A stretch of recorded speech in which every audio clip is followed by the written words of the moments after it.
Welcome, everybody. This is Starting Out Bright.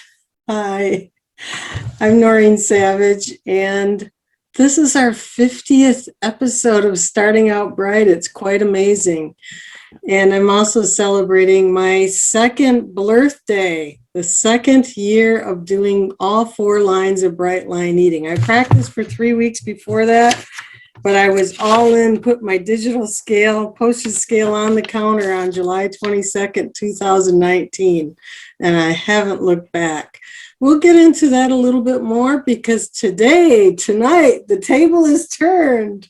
We're flipping it around, and when I got started with the interviews and the Zoom chats, one thing that I promised myself is that I wouldn't hide behind asking all the questions. I would make it a point that every once in a while I would have to come clean and have a checkup on myself. It just so happens my wonderful daughter Jenna has begun Bright Line Eating, and she will talk a little bit about that perhaps, I believe. And this is her second time of interviewing me. The first time was way back in the beginning, and I wasn't recording these Zooms at the time. I probably wouldn't have recorded them except for I had to change Zoom platforms one week, and by the amount of people who asked for the link, I needed to make adjustments. So that's how the recording started. So without further ado, and first of all, this is not official with Bright Line Eating. I'm just doing it for hope and encouragement of anybody here and for anybody who may watch on the recordings. So please help me welcome Jenna Grooms. Jenna. Hi. Thank you for that introduction. How did you coordinate having your 50th time on your second birthday? How did that work out? That you got that matched up? I really don't know, except for I think you know this part, that when I got started that I promised myself if I lasted 1 year, I would post on Facebook like my friend Lori had. And as it got close to that year, and I've told you too, I felt God told me, Noreen, you can do more than that. You could do Zooms. It was the time of Zooms with COVID. And so that's how this got started. And I asked a couple people, Mercy Rice was scheduled. And so her Zoom was right after my first birthday. And this happened to be. This worked out. Well, happy birthday. Happy 50th Zoom. You know, one thing that we've talked about before is you just never really know how many lives you've touched by sharing something that you've learned. You know, it can feel at times awkward talking to people, or, you know, you're afraid you're pushing something on them, or, right. You know, sometimes we hold that. And so, but by having that conversation, you just don't know how that ripple affects. So for your 50th episode, you truly don't know. I mean, if you had to guess, do you have any idea on how many people you think have attended these? Oh, have attended these? Yeah, or like how many people do you think maybe you've touched? Could you even guess? No, I think it's all the guests who have stepped up, some who are actually here tonight, and none of this would have happened if they went to step forward to tell their story. So I'm kind of feeling like background, and I like to think that all of us are part of who we've touched. And like Ed Pettit would say, a thin thread to maybe giving hope to somebody. So, well, yeah. You may have been feeling the background, but tonight the spotlight is on you. And I have to say, you look beautiful, and that's a lovely shirt, I must add. I surprised Jenna. Beautiful. Okay, so Jenna gave me a few things because she has lost weight with Bright Line Eating. And one of them was this blouse. And so I surprised her tonight. And I had no thought that I'd actually be able to fit into it when you brought it over, and I thought, I'm just going to try it. And wow, I guess it does matter. Awesome. Yeah, it's awesome. Okay, so let's get into it. I'm going to put you on the hot seat here, and we'll get some questions rolling. So during some of your past Zooms this year, you've talked about some of your struggles. And, you know, particularly in getting past the 200 mark, entering Wonderland, as I know that you call it. So what have you done differently, or what, how did you get to that point? How did that end up, really getting you now into Wonderland, and how do you see this moving along with your goals? How does this all work together? That is a good question, because Wonderland for me was this distant, far off land that for some reason I would go right up to and touch, almost like 202, and then I would back away. And then I'd get close again and I'd back away. And I think it was back in November even that I was doing it that close. And then I got even up to as far as 210.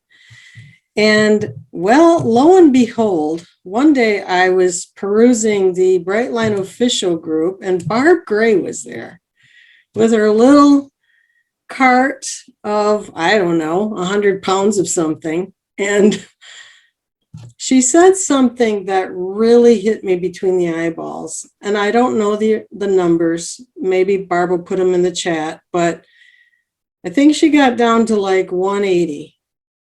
And having lost, I think like 70, 80 pounds, she had the feeling like, if I never lose another pound, I'll be just fine. And that came to fruition, that she was not losing another pound, and then slowly crept up. And so she changed her mantra to, I am determined to get the job done. And I interviewed Barb, and I really incorporated that mantra. Like every time that I would feel like, maybe I would eat a little bit more, I am determined. Anytime those thoughts would come that I'm not enough, I am determined. And then I really beefed up my accountability partnerships. I had come up with an accountability sheet. I had been in Gideon games where you just check one box off if you're bright for the whole day. And that Gideon games went right up to COVID. And when COVID began, we were ready to start another game, but I backed off from that and I created my own mega accountability sheet, like not just like one box to check off, but like 10 boxes to check off, like woke up, prayed, bright breakfast, cup of water. And it went. Waking up is a great way to start your day, by the way. Important. I highly recommend it. If you can wake up every morning, you are like halfway, 75% of the way there. See, and if you put your feet on the floor, that's another plus. Yeah. If you make the bed, you're way up for the day. Totally. So anyway, I partner with actually your cousin Laura for a little while, even though she wasn't in Brightline Eating. And we did that. And then one of my Gideon Games friends, Tandalin, jumped on and we did that. And so now I had this sheet, and Barb came up with one thing that we included in her screen when we did the interview. And it was, today I was bright, except. Ooh. So that became the second sheet. And to really answer that truthfully, wow, you're talking about any extra peanut or anything, any extra carrot, you're bright except. So that is when, more integrity is born, when you're really being truthful with yourself and putting it on paper with somebody. So that accountability sheet was big. It was really a big mind game. And sure. There were other factors too. I talked with Jenny Stoip last time when it was an accountability check from me with the Zoom. And I told her the two tools that I was really struggling with was water and sleep. I'm still dealing with those, but I'm way more attentive to them. So those were some of the things that got me over the hump. So you made it through that hump. You made it into Wonderland. You're still in there now. So what are the next goals you have set for yourself? What is that next thing that you're pushing for to really help keep you motivated? To get to 191. And what's symbolic about that? That's a BMI indicator, body mass indicator, that would take me into morbidly obese class 2. Okay. kind of has a fun ring to it after class 3. Sure. Or wait, am I in that now into class 1? No, I think I'm still in class 3. But, Okay. it's not fun to think that I'm in this, risky category. If you look into a doctor's office, that's a risky category. But, Sure. to feel good about having lost now 74 pounds, it doesn't seem as scary to hit that.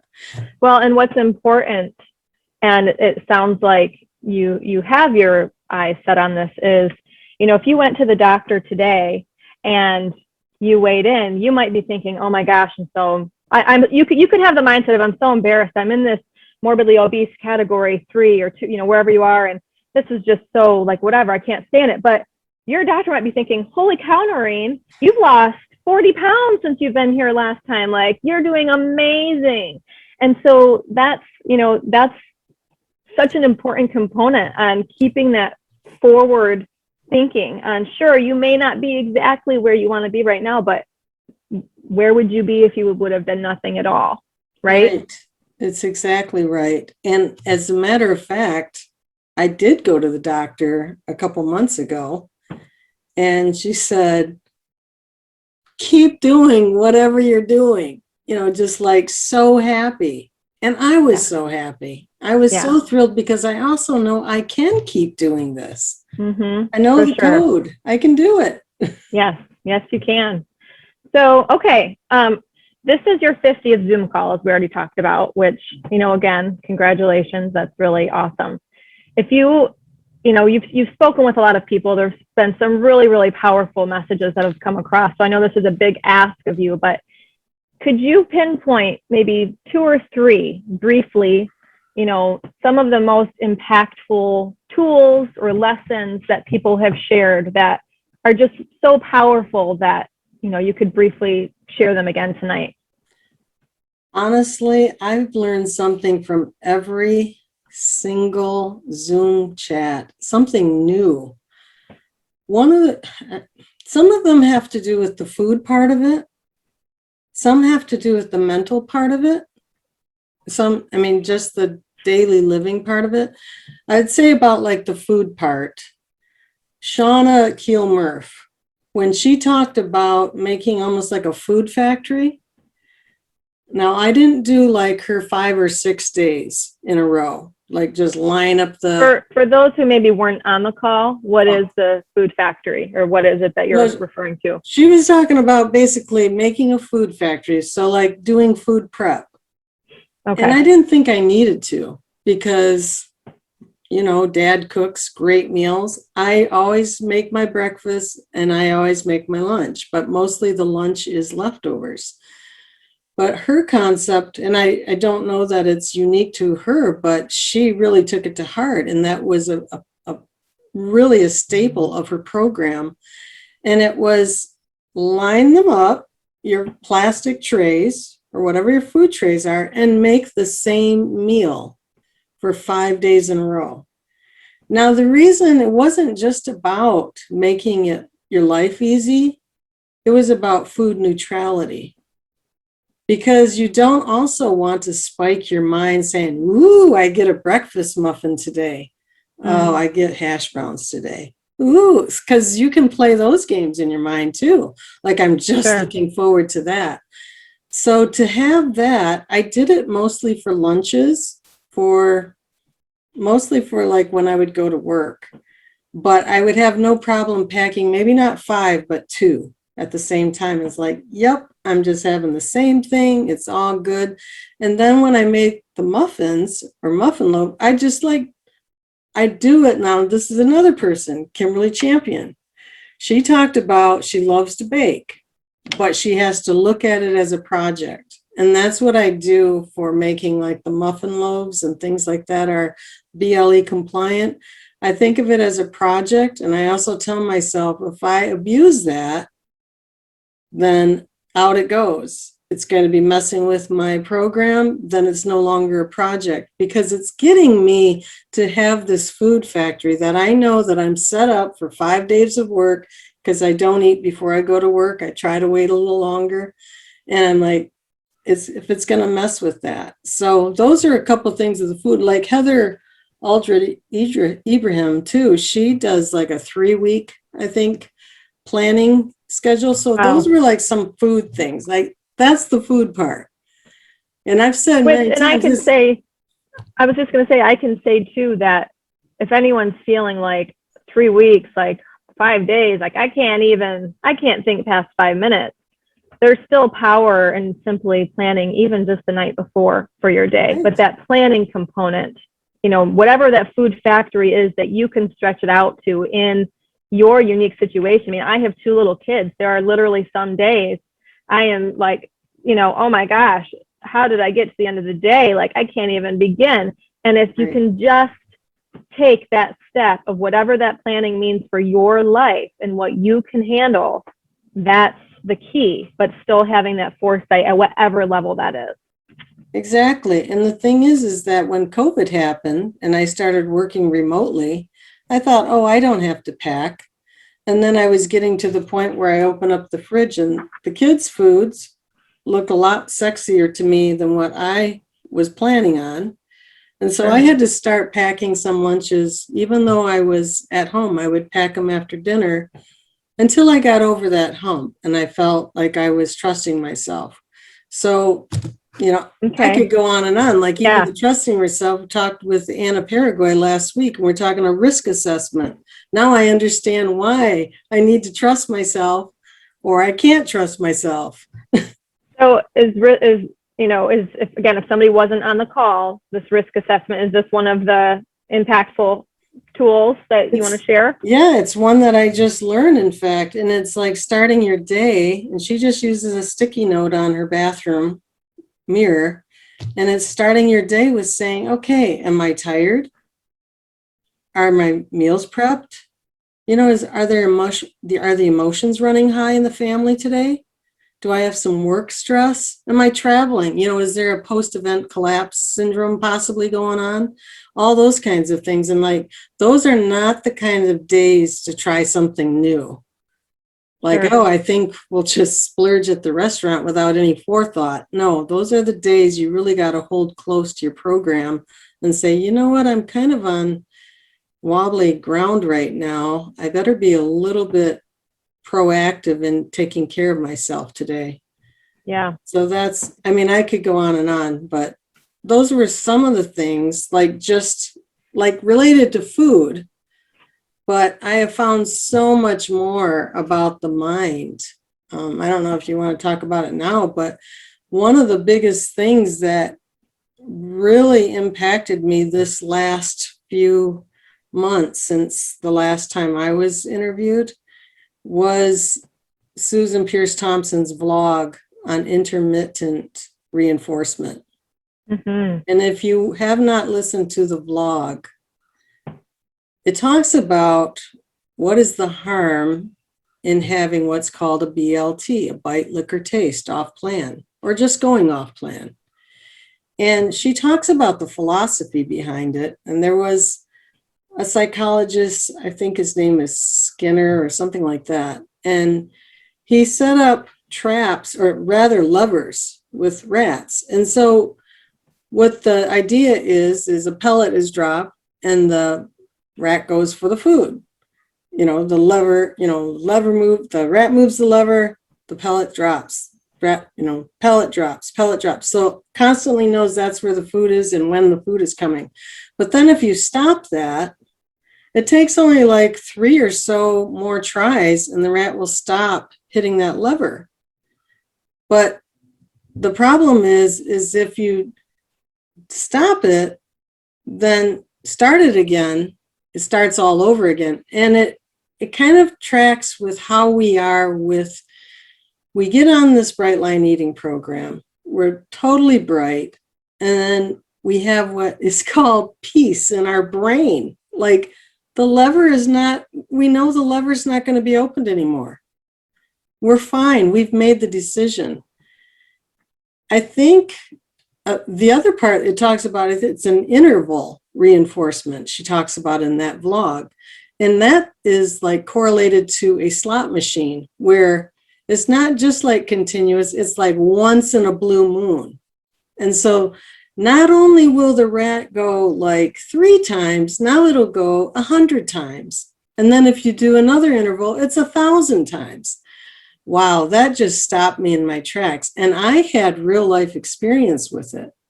Because when, I don't know if I ever told you this, Jenna, but when Dad and I, we were really broke, really, hard to pay the mortgage and all that, little money to go to get groceries each week. And I would always say no. Like, no, you can't have candy. No, no, no.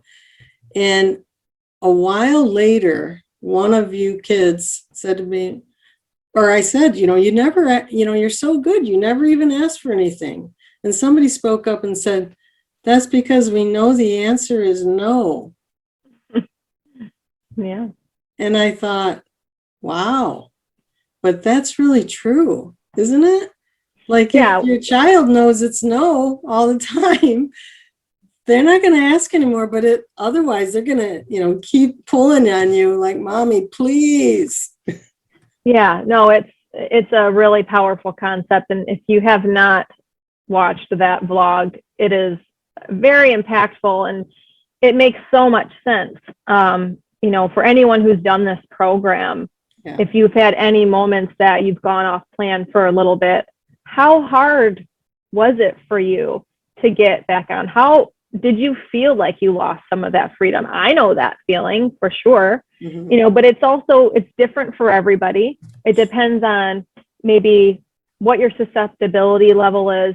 People are at different places where some maybe can handle certain amounts more than others, but the core concept here is that when you just turn it off, the mental freedom you gain is just so abundant. It's something you can't even fathom before you're beginning. Because I know for me, before I did it, before I started Brightline, I thought, this is miserable. I'm like, how can this, I love some of these things. This is really, really sad to think like, and how am I going to ever not want that? How is that ever going to feel free? That just feels like torture. Like this is not living. And when Noreen said, hey, I'm doing this new plan, and I'm thinking, okay, what's this plan? Like, I've certainly done many of them along her side. Like, I'm listening, and she's telling me, okay, it's no flour, it's no sugar. And I'm like, that is not sustainable. Like, this is not,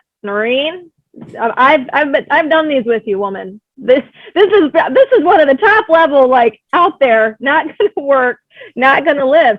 But what I found, and what I imagine many of you have found as well, is that when you do turn it off, that mental freedom that comes where you're not, you truly aren't thinking about the food. It's possible.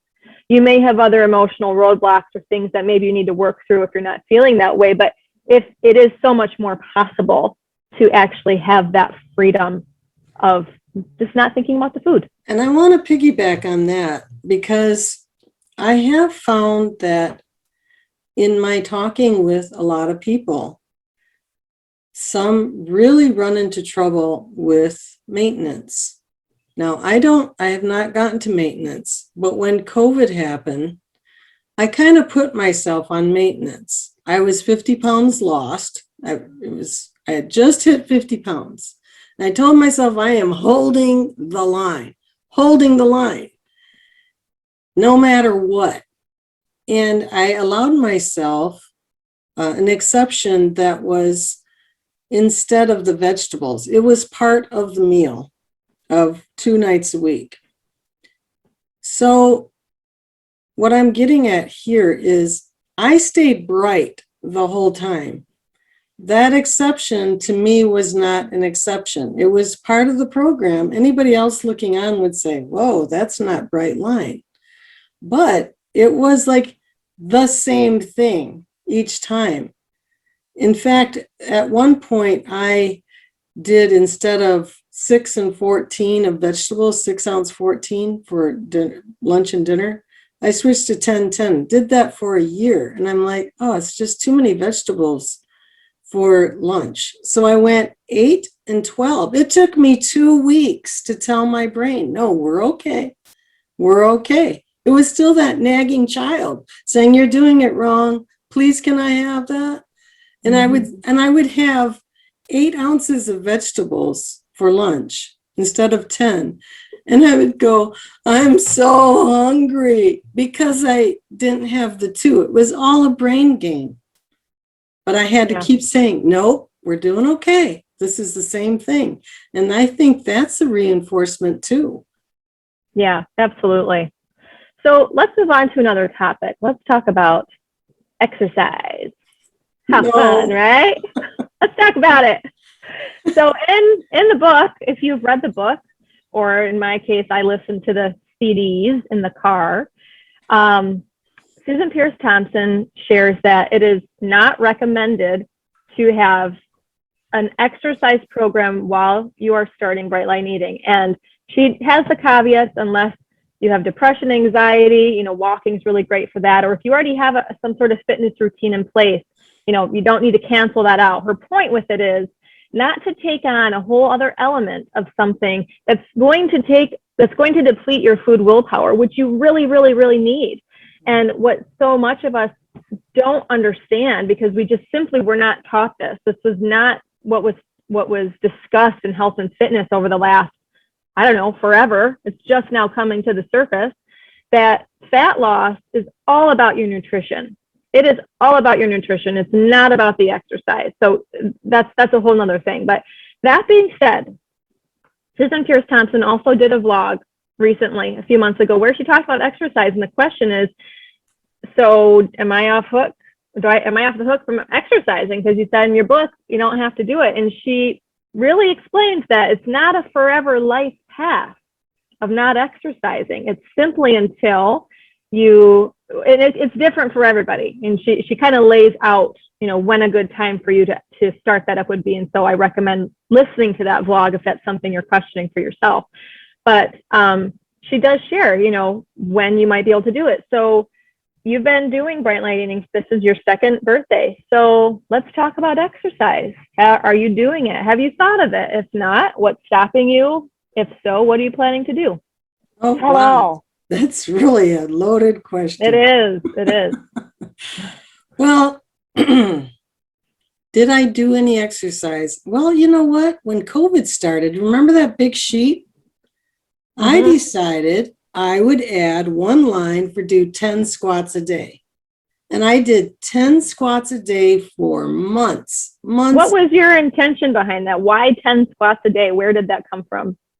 It actually happened because I wrote a message in our work blog kind of thing. It was like at your day job you're talking about? Okay. Yeah, they were just asking for people to write a message about COVID. And at that time, I had talked with some people, some international people who I had met through an online course that I took. And we were listening on Facebook and to each other. There was somebody celebrating a birthday, and somebody was from Germany, I think. And she said, one day we'll go outside again and we'll ask each other, what did you do during this time? Did you read some books? Did you learn to play the guitar? What did you do? And so I wrote this message based on that conversation. And I'm like, there are a lot of things I can't do right now because we're all inside, but I could clean out a room. I could, I could read or play the guitar. I could learn something. I could do 10 squats a day, chuckle, chuckle. And then after I wrote that, I thought I really could do 10 squats a day. And I started doing them. And I did them for months and months until my back kind of went out of whack. And I just really had to back off. I actually made a chart in We Eat Right and Exercise. And they're still using that chart because I also added push-ups and planks. That was the next thing. It was going to be 3 push-ups, 3 planks. And I decided to totally heal And it did help me get very much more mobile in my knees. And that summer following that, I was able to garden with ease just from doing those 10 squats a day. I do want to pick that up again. Okay. So any thoughts on or fears with taking that next step and implementing, something more formal? Are there fears around how this will impact your food, or how do you feel? Do you feel like you're at the point where you can take it on and tackle that? Well, I did listen to that blog a few weeks ago, whenever Susan did that. And the one thing I really liked about that is the concept of exercise and the food plan being like uncoupled. Mm-hmm. And what you're talking about too, we've been sold this bill of goods about exercise that it's going to get us skinny, and it's not. Mm-hmm. But it can be very enjoyable, and it can be great for mental health, and it can be great for so many things, for strength, which I want to talk about because I know you did that. So there is fear, because I've lost 50 pounds before, and I thought, I am like so great. I'm going to go ride the bike because I love riding a bike. And I got on the bike and I face planted right on the driveway, and it scared me. Yeah. Even though I got a helmet and stuff, it scared me because I had no expectation that I would fall off, because I loved riding a bike. Mm-hmm. And so now I'm a little bit more cautious, and I think I will try a bike again because I love bike riding. Dad and I have talked about that. And that will be one thing. I love swimming. And we'll probably start taking walks. And what I enjoy hearing as you're saying that is you're sharing activities that you're saying you love. Yeah. And how empowering is that you're not feeling like, I gotta go do this thing. Well, you know what? You talk about people who have made an impact. And Robin Rood, when I interviewed her, we were doing a 3-question Thursday. And I said, Robin, you've been doing so much exercise. It's so great to hear this. But what would you suggest for somebody like me who was just getting started? I don't know her exact words, but she said something like, what did you love to do when you were 10 years old? Do that if you can. And I thought, wow, that is so awesome. Well, I love to jump rope. I have started jumping rope. I love to jump rope. I love to bike. I love to swim. I wasn't really big in walking, but at one time, I was doing some 5Ks when I had lost that 50 pounds. So I could see myself doing that again. But I thought that's perfect. Do something that you love. Well, something that I've recently learned, and I know that you wanted me to share this, was, there's really 3 categories here. There's your food category, your nutrition. This is really what's responsible for your fat loss. And then you have the component of your strength, your actual strength in your body. And you have the third component of, heart health. And, that's really the cardiovascular. That's where, a walk, is great for that. But what most of us don't understand, and I recently learned this myself, was that starting in about your mid-20s, you start losing about 2 to 3% of your muscle every single decade if you do not consciously and actively maintain it. And unfortunately, most of us don't understand that what's required to actually maintain that amount of muscle mass. We have no idea, well, what does that mean? Does that mean I have to lift weights for like an hour a day? What does this mean? And there's just not the information widely out there. But if you are not actively keeping up, your muscles start to atrophy every single decade. And I can personally say, I'm in my mid-30s in this past year. So I started Bright Line Eating. I had, released 25 pounds from it, and I was feeling really great, but I'm sitting on the floor playing with my kids, and I go to get up and I'm thinking, this shouldn't be this like much of a struggle. Like, A, I just lost a bunch of weight. B, I'm kind of, feeling young here still. I'm in my mid-30s, and I'm pretty active in terms of like, I'm chasing my kids around all day. I'm not sitting on the couch all day. So I'm thinking, this is not going to be sustainable. And I said that word atrophy to my husband. I said, I really feel like my muscles are atrophying. Like the past 7 years of like 2 births and raising kids, like I just am not feeling like the strength is there. And so I did a bunch of research. I found a program that basically I do strength training twice a week for 15 minutes in my house, and that's all that's required to maintain your muscle mass, so that you're not actually at a point that when you are 70, 80, 90, that you need a walker, you need, assistance. Our society thinks that when you reach that point in your life that this is just a part of life. It doesn't have to be that way. And it really hit home over the 4th of July when I was at the beach with my kids, with my in-laws, and we were done, and we're leaving, and I mean, my arms are full of all the chairs, and I'm feeling strong, and I got my kids in front of me, and we're getting up this dune, and it was kind of a steep little kind of incline we had to get back up to the stairs. And I get up, and I got my kids, and I got my stuff, and I look, and my 86-year-old grandmother-in-law is down at the bottom, and she cannot get up. She cannot take a step to get up the sand. And I'm thinking, in the moment, it's like, okay, I have my kids, all this. I'm like, you guys got to stay here. I have to go help her up the sand, run down. I got one arm in here. Someone else came up. They got the other arm, and we're pulling her up the sand. And she was so embarrassed.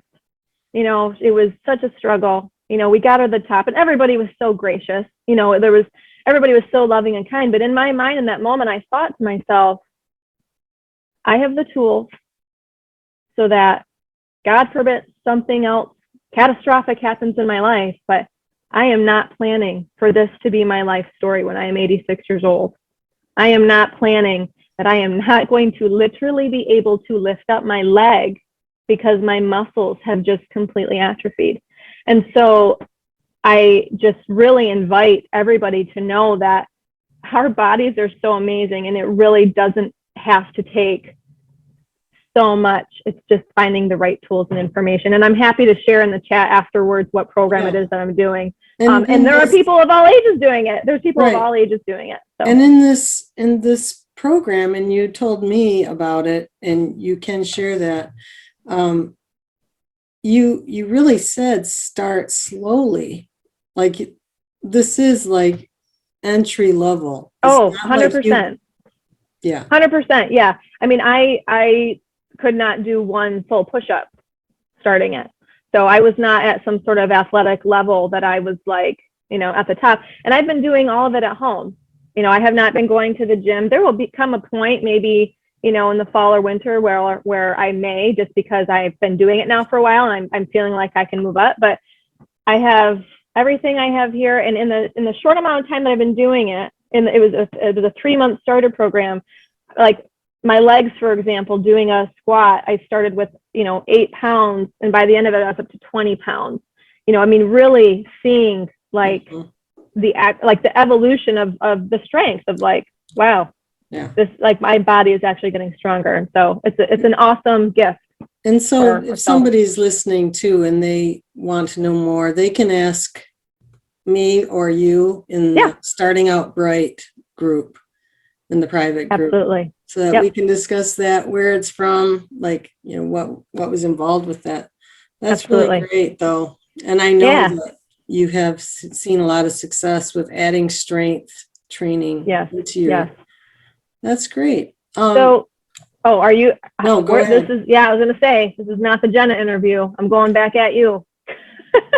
The next question I wanted to ask you is actually around triggers. Totally different topic here. So do you have any triggers? And so, do you have any coping mechanisms on how you get through them, that are helpful for you and that could potentially be helpful for someone else? Well, for me, one trigger was going out. So restaurants, and with COVID, it was kind of like pretty easy. But now going out, and I just had the same thing happen last week. We're going out with friends, and I want to have what's called not my drink, NMD. And so I went in with the idea, I'm going to prepare myself. And I brought a tea bag. And I've used this strategy probably a half dozen times already, where when the server comes and they ask for, when you want water or a cocktail or something, I just ask for hot water right off the bat. And when they come back, I'm making my tea. And it's just this thing of I'm doing something. And it has been really great.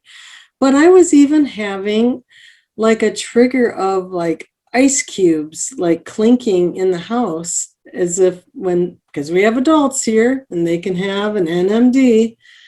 And I kept asking myself, what in the world? Why is this bothering me? Because I didn't have the drinks before. Why would it bother me now? And I would get even frustrated, angry, anything. And I've kept on asking myself, why is this? What is the matter? Why am I having this trigger? And it actually came to me just a few days ago. And I think partly because I have been, here's the mind part of people who I've interviewed, like Laura Lively and Robin Roode, and people who know things about parts work, where you have parts in you that are trying to protect you.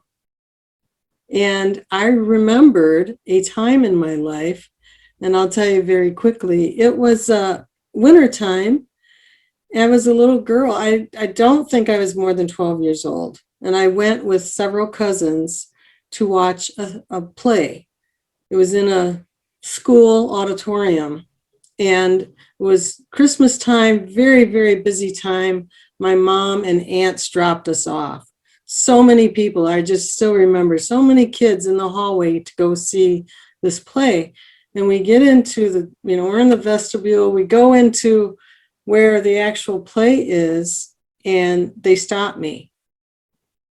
And they're like, we're at capacity. You can't go in. Now, mind you, my cousins all went in, and my mom and my aunts were gone.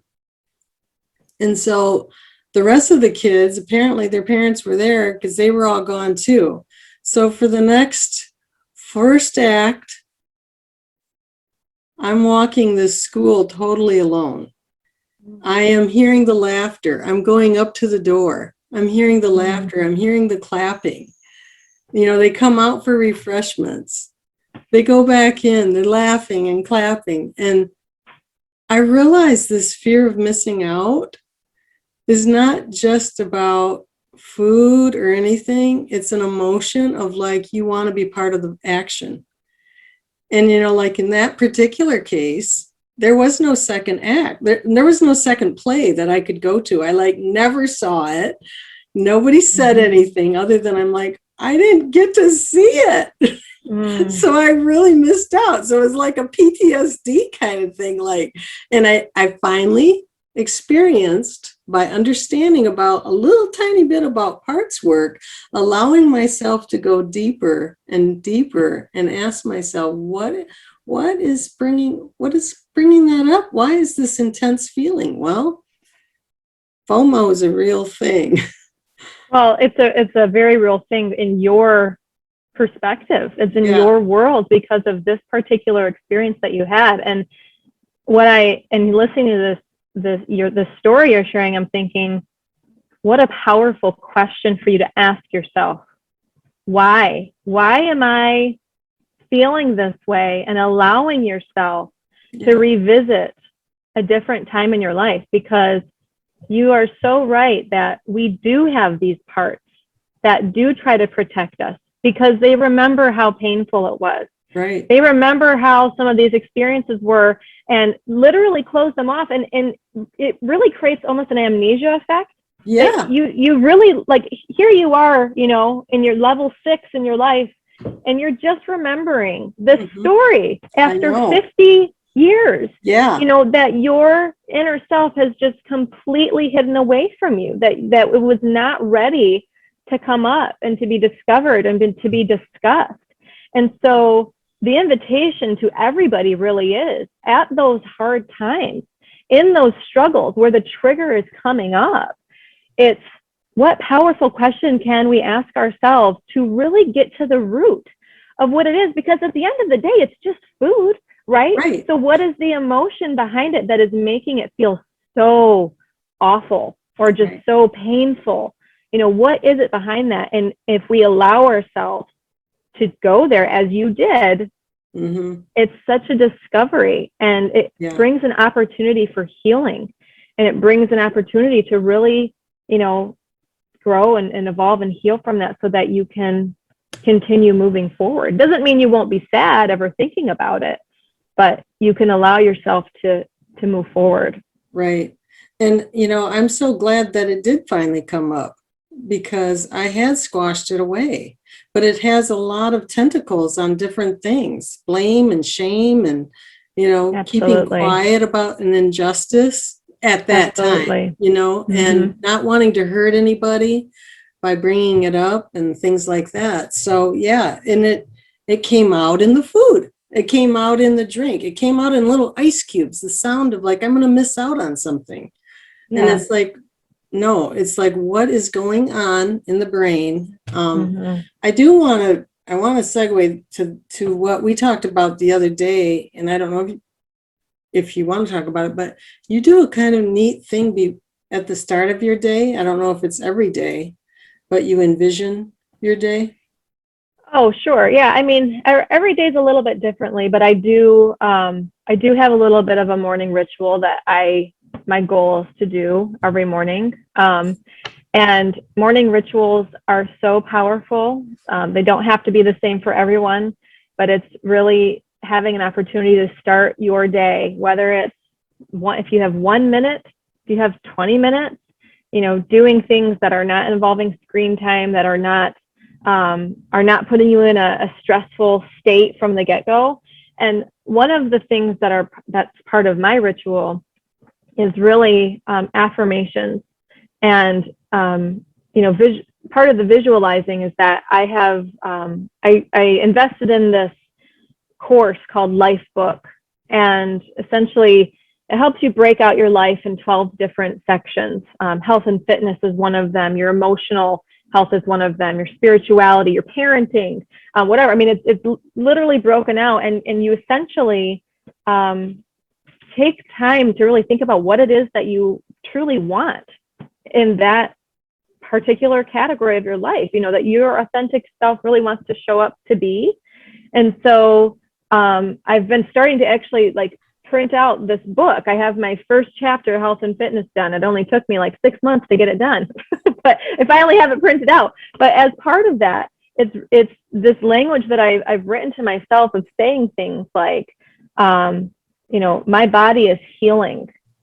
I am losing weight. Abundance is flowing through me. And it was particularly impactful at the beginning of starting Bright Line Eating, because I had tried so many food programs in the past. I had done all the things. I knew the hardships. And I started my year 2020. I had actually created a PowerPoint for myself. This is before COVID even started. And I called it the year of transformation. And I was determined this was going to be my year. And I really, really dug into different layers of self-care and a lot of mind work and just trauma healing and all of the layers.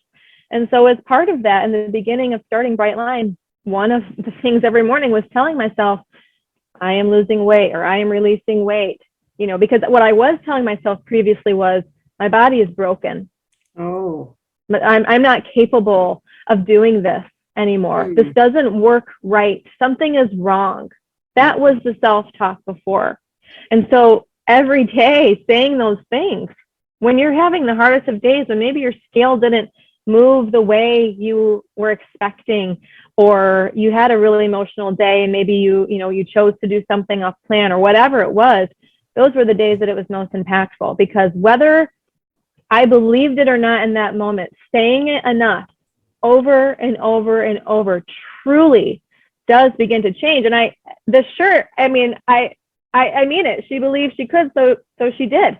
It's true. The belief in yourself is so paramount to your success, because if your story inside your mind is, well, it's never worked for me before, I may as well just do this now because I know that I'm going to fail at some point, or whatever your internal story is, that is what you are manifesting into your life. That is what you are bringing into your life.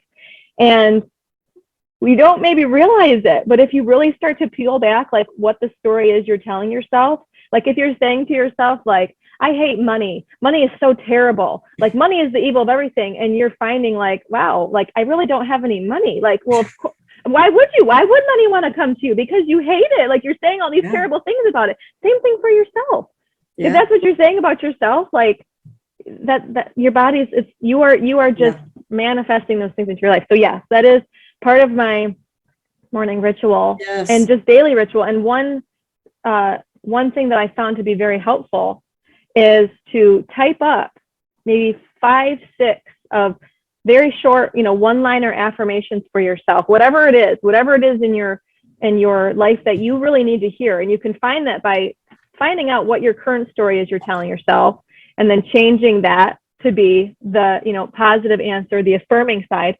And the place I found that it's the most place you're going to see every day is right across from your toilet on the wall, because you will see it every single time you go to the bathroom. Yeah. Or put it on your bathroom mirror, or put it wherever you're going to see it. But for me, that's where it was.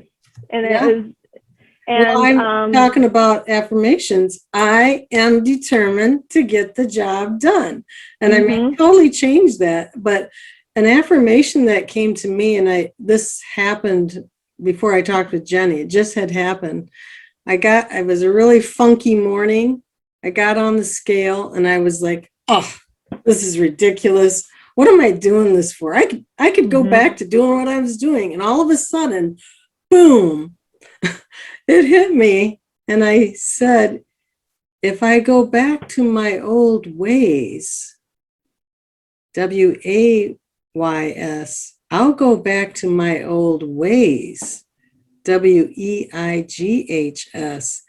And Heather, my daughter, your sister, she made a magnet out of that.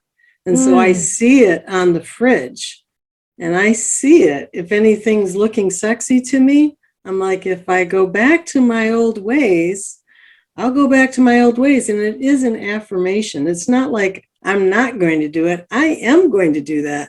So it really makes it crystal clear. And we're running out of time, but we are. Let's say one non-scale victory, Jenna, for you first. In what time frame? I don't know. Ever? The history? I mean, since you've been doing this. Well, for me, it was really my first goal, and that was to be able to wear my wedding ring again. And I am. You can see it. Yeah. Nice. I didn't actually start with a particular number goal, because I didn't know what it was going to take to get to be able to wear it again. I didn't know what that number was going to be. And so I just kept saying, I am pushing as hard as I can until I get to this point. And then some. I didn't stop, but that was my first goal and my first non-scale victory. And to me, the non-scale victories are what it's all about. Yeah. Well, I will tell you mine. And that's you, Jenna. Oh. Yeah. How so? It's like way up there, because when I see, like, whether it's, you're like, oh no, we're not going on that program, Mom. But then you do it. And now to see you being able to wear your wedding ring, I still can't. That's on my list. But to be able to see that and feel that I might have been one thin thread for that is huge. And the second is kind of like it, I'm starting to create some muffin recipes or whatever.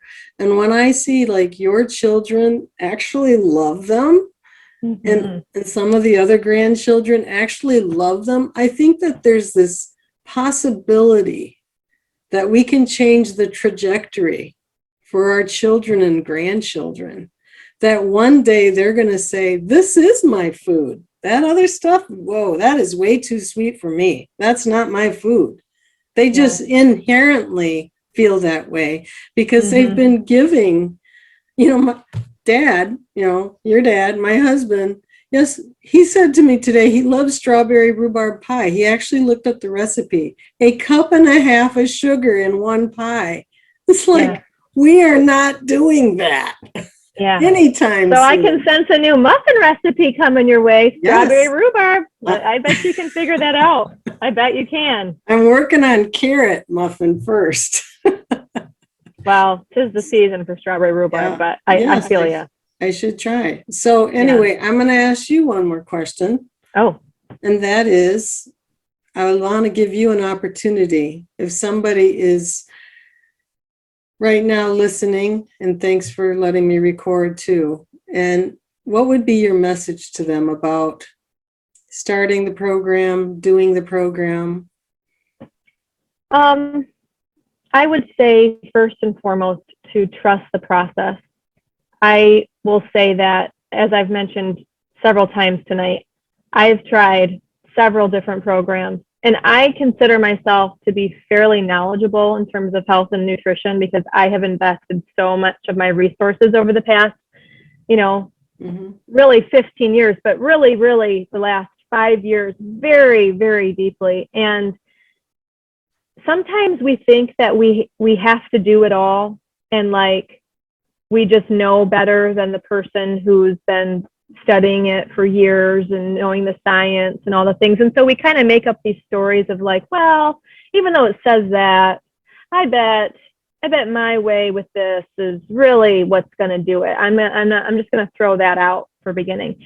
And as Susan does, you have to do your own, research. I'm not sitting here saying blindly, just follow anything you find.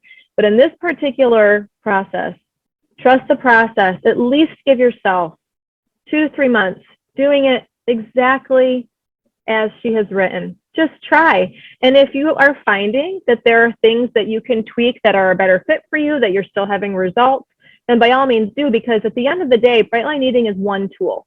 It is one tool for the ultimate goal of health and potentially a particular, weight or whatever it is you're looking for, but it is one tool. And so there may be things that you find that you can eventually tweak. But in the beginning, trust the process and at least write your food out the night before. That was my one saving grace in my first 4 months through all of the chaos in my life, was if I knew that I at least had vegetables, protein, and fruit in my house, I could write something up the night before. Wow, that's great. And I would say what she said. I wish I would have planned on something. I guess I just want to say, again, to trust, but also you don't have to do this alone. Some may want to do it alone, and you can. I would recommend that you get the program on your phone, if you have a phone, and look at it in those early days. Really study it like a craft that you want to be accomplished at. Study it like, I know all the splits of protein. I know how many ounces of everything. Study it like it's important to you. Read it like reading more than a novel, but something that's just so important to you that it's worth reading again and again to just get it all. Mm-hmm. And then trust yourself that you can do it. Yeah. And then do it. Absolutely. And if you fall, as my friend Lori said, when she recommended this to me, she said 2 things. 1, if you should fall, don't beat yourself up. And 2, don't look back. You're not going that way. And I added a 3rd, stop, drop, and do the next right thing. The next right thing, not Tuesday, not Friday, next week, the next right thing, the next meal, and have integrity in yourself. And if you need extra help, if you're really having a lot of roadblocks, don't be afraid to invest in a coach and help if you really need help getting through those mental and emotional blocks, right? Because that may be what you need, and that's okay. And I'm going to give a little heads up. Jenna's studying to be a coach, so that'll be the next. Oh, and boot camp. Barb says boot camp. Yes. Take advantage of all the things that are offered, and you will get through this. And our time is up, but any last word, Jenna? No, just thanks so much for allowing me to interview you. I'm so proud of you for all the impacts that you've made on this whole world. Really, just wider than you will ever know. Yeah, it's very proud of you. All of us. Thank you so much, Jenna. And thank you, everybody, for being here. Yay. And thanks all for your chat. You're all great. So I'm going to close as I do each week. Good night. Stay bright and don't let the bed bugs bite. Good night, everybody. Good night. Would you like to play 3-Question Thursday? Well, I don't know if I have a choice, so the answer is yes, I do. Right. Question number 1. You only can have 1 grain for the rest of your life. What are you making? Toss up between rice and oatmeal, but probably oatmeal. Or sweet potatoes. That's really hard. Oatmeal's so versatile. But so is rice. Fine, I'll say oatmeal. But really, I love sweet potatoes the most, but I'll say oatmeal because it's versatile. Okay, well, that was probably a bad question.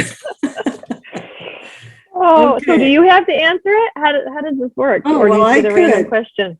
That is too tough of a question. Let's go to question number 2. All right. Let's see. If you had to do it all again, what is one piece of advice you wish someone would have told you? Oh, gosh. You know, I truly felt so well equipped. I really did, between having your support and just having read the materials. I was mentally ready for it. But I guess let me ask you that. Maybe you have a better answer. You've been doing it longer than I have.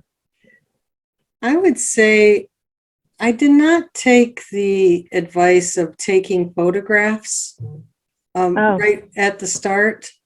Fortunately, with Facebook algorithms, they come up all the time, so I have plenty of the others. Right. But it might have been nice to be able to do a shuffle of like a very distinct change. I think that would have been fun. So Yeah. I would have taken pictures like right on day 1 and do all the front and side and all that kind of stuff. I was terrible about taking measurements too. So I have no clue of where I'm at with that. Well, you can always start today. Today can always be a benchmark to start with. This is true. Where you were on your 2-year day. This is true. So 3rd question. Do you have a 3rd question? Here's a question. What would you use for a reward instead of food? Definitely spa treatments. Massages are totally where I enjoy investing my money if I would like to treat myself. I also, I'm really into yoga. Like if there's a certain class or something I want to do. Clothes, if you feel, that's kind of a tough thing. Sometimes I know it's been for me a tough thing, so that can go either ways. But for sure, spa, massages, total way to go, or even a pedicure. That's what I was going to answer, because my day 1, that is my why, was my feet and my knee, and I've now enjoyed 2 pedicures. Something that I would not have done. So feet get a lot of work. So yes. Well, Jenna, thanks for playing 3-Question Thursday. Anytime. I'm so glad that you could participate, and I look forward to what's ahead for you in coaching and in other things related to strength, fitness, health, and all things BLE. Thanks. So thank you. Well wishes to you as well. Thanks, Jenna. I love you. Good night. Love you too. Good night. Stay bright.